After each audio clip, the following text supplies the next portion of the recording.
Hello, everyone. This is your main man, Blackfoot, and I hope everyone is feeling fine out there.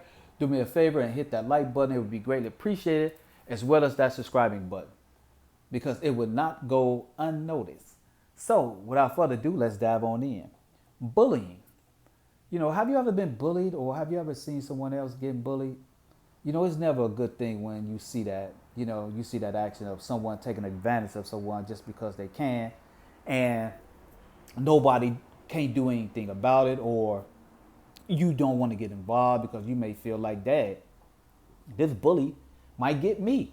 So you kind of look from afar, and and you say to yourself, man, I wish they stopped. But you don't do anything. You say to yourself, you wish something can go in between you and the bullying or the bullier to make them stop, because you don't want to be directly involved because you're scared. I understand that. I get that. That happened to me when I was younger and whatnot. During this time in the 80s, we had snakeskin hats and starter jacket, and this guy kind of took my hat. And the guy who told me who took my hat, he didn't want to be involved because he was like, shh, don't say anything, because he was scared that the bully going to get him. And that's how it is in life, even with our people, our nation, our culture. People see the bullying, but they don't want to help, because they are scared, And I don't know what exactly is that, could you call them a coward? They see the bullying, but they don't want to help. You can call them a coward. I don't know. You can call them a coward. Maybe they just scared, because they see what's going on with you. The bullying was being done to you. They're like, look, I don't want that smoke. I'm like, I feel sorry, man. But that's the only thing, that as far as their bravery goes, is to say, I feel sorry, you know. And what does that count for? That counts for nothing. That counts for nothing at all. Because when they see the bullying going on, they kind of benefit from it, in more ways than one. One is that they're not attacking you directly, and two, they kind of benefit from it from, like they doing their own thing. So it's kind of like a twofold with someone watching you getting bullied and they don't want to interact with you. And that goes with, the nationality of our people, the struggle of our people, and payback's a bitch. And as you can see right here, you see the picture here, but it's metaphorically speaking of this verse right here. Just one, y'all. Genesis chapter 49. And here is Jacob telling his 12 sons the end of days, what's going to happen. Now, when people, I know you heard this before. Now, what Jacob is referring to is the great reset, the end of the days when it's going to happen.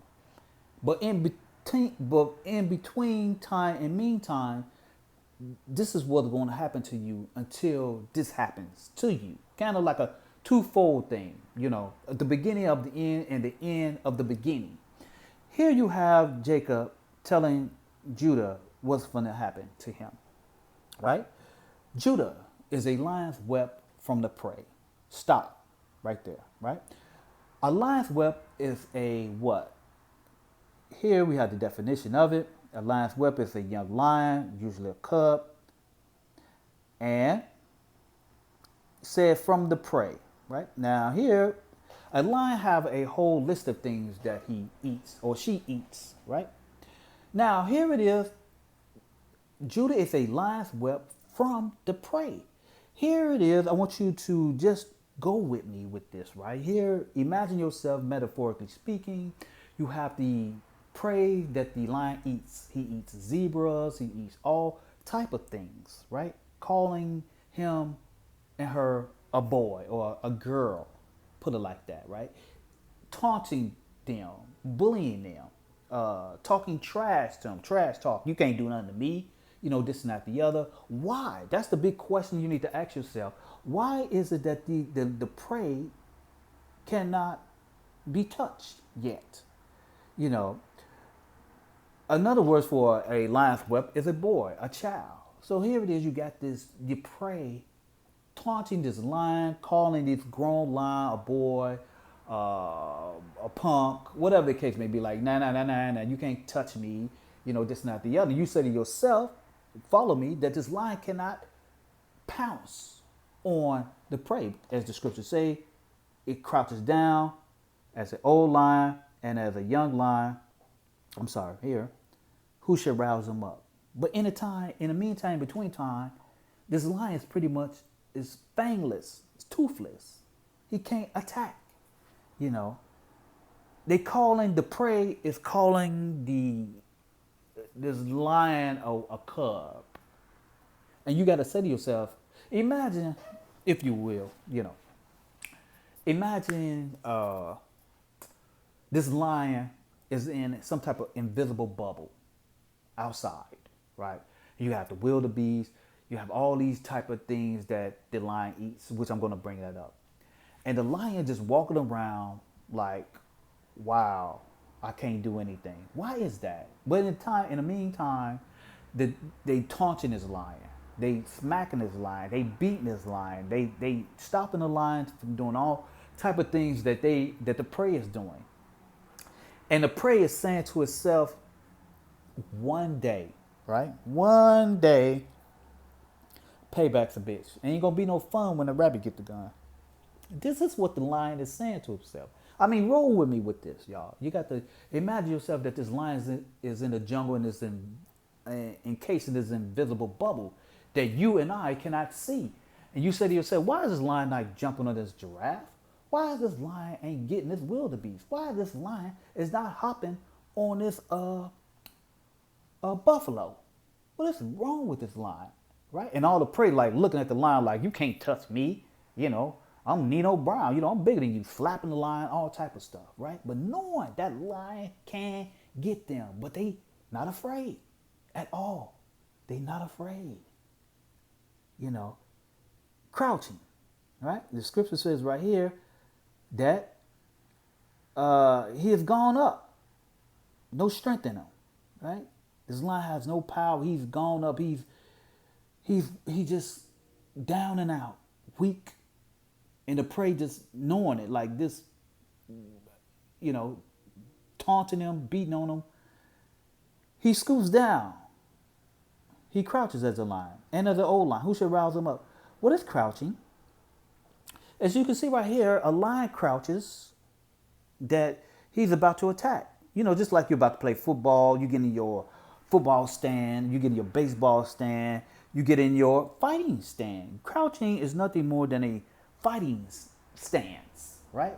You're about to fight. You get in your fighting stand, you be like, okay, you getting prepared.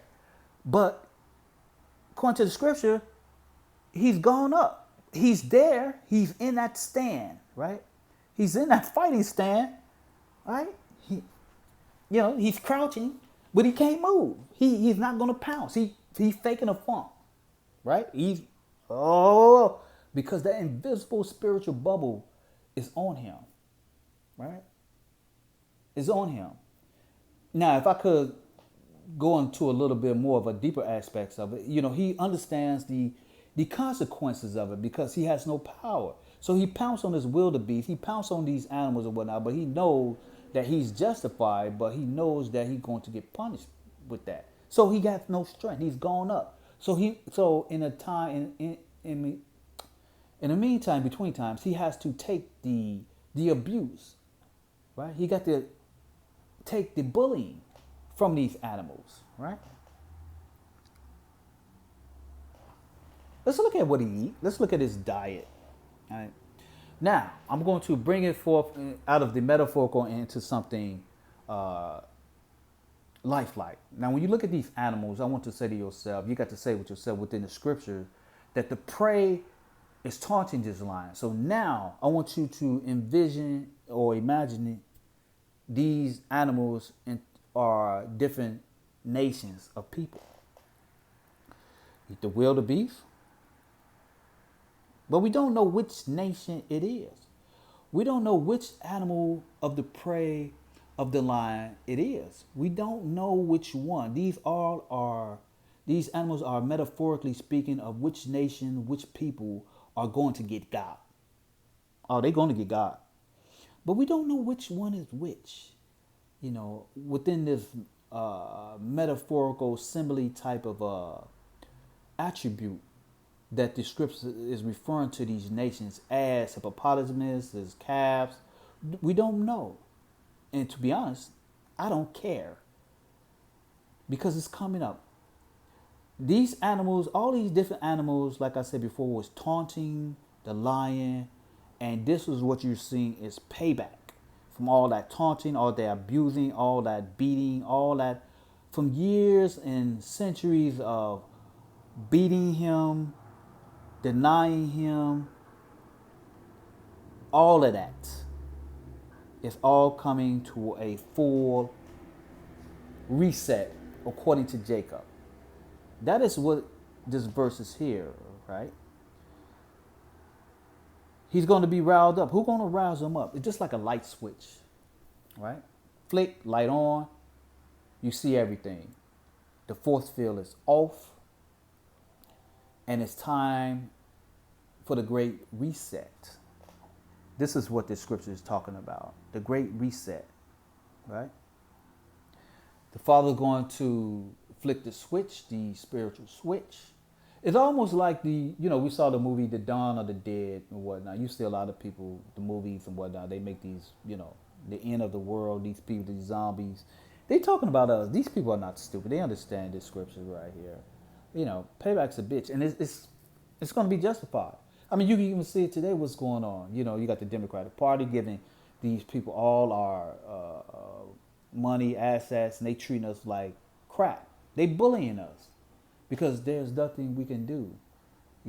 There's nothing we can do until the Most High rouses up. Like the scripture said, Judah is like a lion's whelp from the prey. He's like a young lion. He scoops down. He crouches down as an old lion. Who shall rouse him up? Yeah. Get ready to be roused up. And with that, shalom.